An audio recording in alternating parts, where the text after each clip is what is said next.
Muito bem, sabemos que esta carta aos Hebreus foi escrita exatamente para o povo de Israel que conhecia a palavra de Deus. O povo de Israel que teve um encontro com Jesus. Claro, seria tão bom que fosse 100% a nação, mas aqueles que o conheceram, aqueles que o receberam como Senhor, aqueles que entregaram a sua vida a Jesus, aqueles que se tornaram judeus messiânicos ou cristãos, como é no grego. Então, esta carta foi direcionada a eles, às tribos ou aos judeus que estavam na dispersão. E aí, o escritor da carta aos Hebreus vai nos mostrar Jesus. Quem é Jesus? E trazendo toda a revelação do Antigo Testamento ou da Primeira Aliança. Vamos ver o que está escrito em Hebreus capítulo 7, do verso 20 ao 28. Abra sua Bíblia e leia comigo. Diz assim: E visto que não é sem prestar juramento, porque aqueles sem juramento são feitos sacerdotes, mas este com juramento por aquele que lhe disse: O Senhor jurou e não se arrependerá. Tu és sacerdote para sempre. Por isso mesmo, Jesus se tem tornado fiador de superior aliança. Vamos parar aqui um pouquinho nestes versos. Diz aqui que os sacerdotes, eles cumpriam o seu ofício, a sua função sacerdotal, mas não havia um juramento sobre eles. Eles foram escolhidos por Deus, a tribo de Levi, a família de Arão foi escolhida por Deus para a linhagem sacerdotal e de sumo sacerdote da família de Arão. Mas, com relação a Jesus, está escrito que o Senhor jurou. Jurou, tu és sacerdote para sempre. Esse foi um juramento do Senhor em relação ao seu Filho Yeshua, Jesus.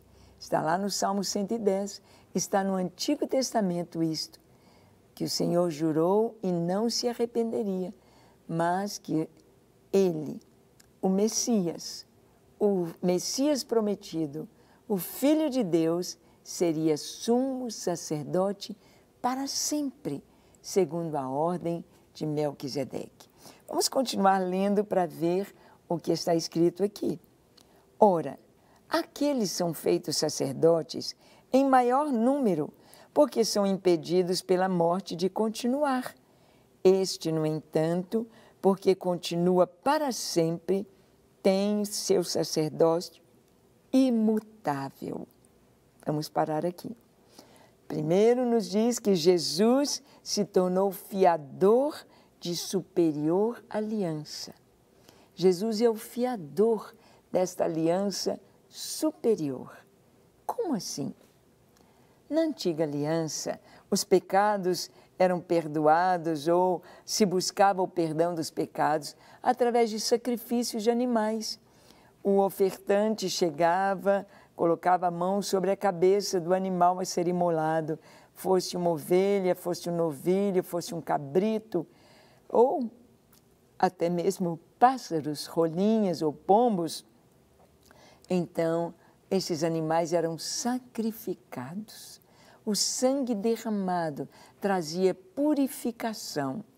O sangue derramado estava prefigurando o sangue do Cordeiro de Deus, do Cordeiro puro, imaculado, que tira o pecado do mundo. Jesus, Yeshua, para quem João Batista apontou dizendo: Eis o Cordeiro de Deus. João estava sendo questionado se ele seria o Cristo. Tu és o Cristo. João era apenas 6 meses mais velho que Jesus. Eram primos, cresceram juntos. João, desde cedo, manifestou o chamado de Deus na sua vida e se vestia como um profeta.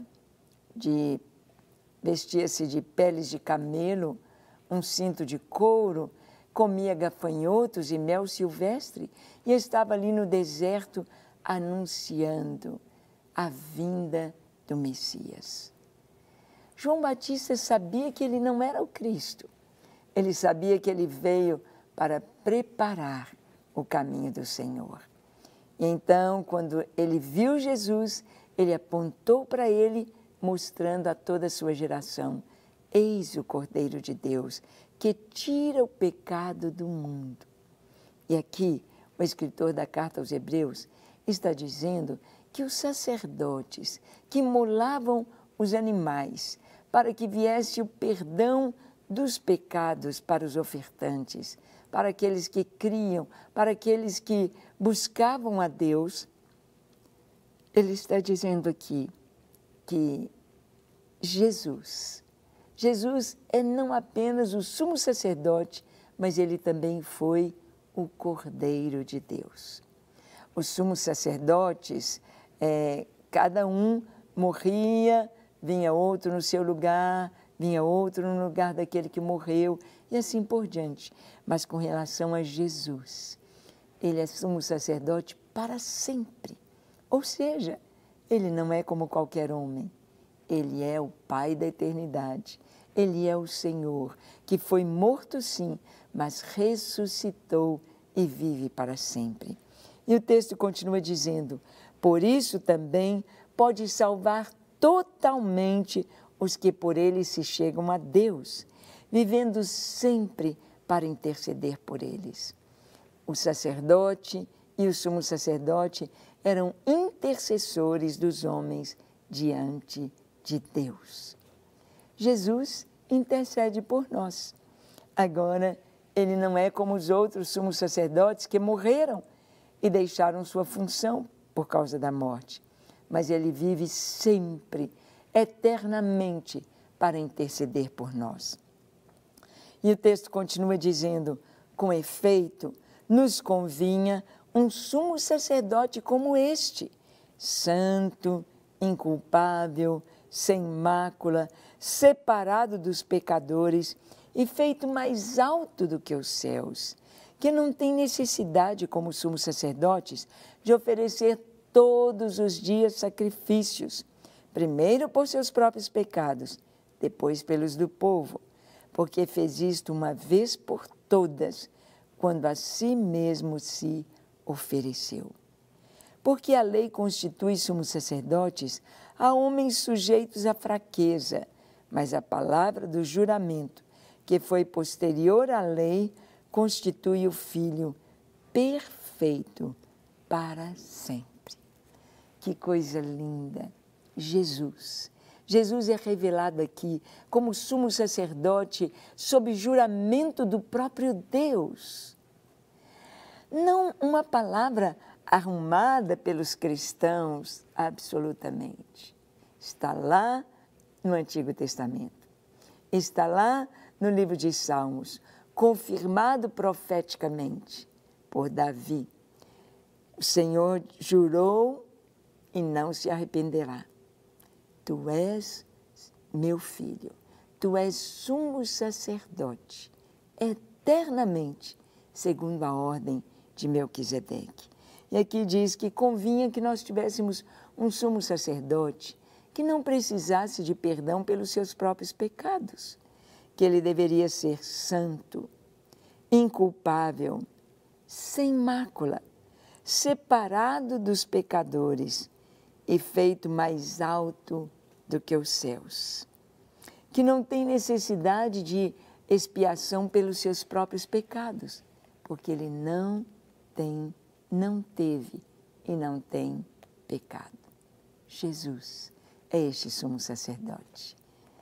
Jesus enquadra perfeitamente dentro dessa profecia com relação ao Messias, que o Senhor jurou e não se arrependeria. Ele, Yeshua, seria sacerdote eternamente para nos conduzir ao Pai de maneira santa, pura, irrepreensível, sem mácula, distante, separado dos pecadores. E, como diz aqui, a lei constitui sacerdotes homens, pecadores, mas a palavra do juramento do próprio Deus foi com relação ao seu Filho, santo, sem mácula, Jesus, como sumo sacerdote. Amém? E então, vamos orar? Vamos falar com este Deus maravilhoso que nos deu seu Filho como nosso sumo sacerdote, que se ofereceu em nosso lugar para nos dar a salvação. Então, feche seus olhos, curve a sua fronte, se for possível, se ajoelhe. Ore comigo dizendo assim: Senhor, eis-me aqui em Tua presença. Eu peço perdão pelos meus pecados. Perdoa-me, Senhor. Lava o meu coração, tira tudo que não é Teu, tudo que não Te agrada. Dá-me um coração puro, cheio da Tua presença. Dá-me a Tua graça para viver em Tua presença como Teu Filho.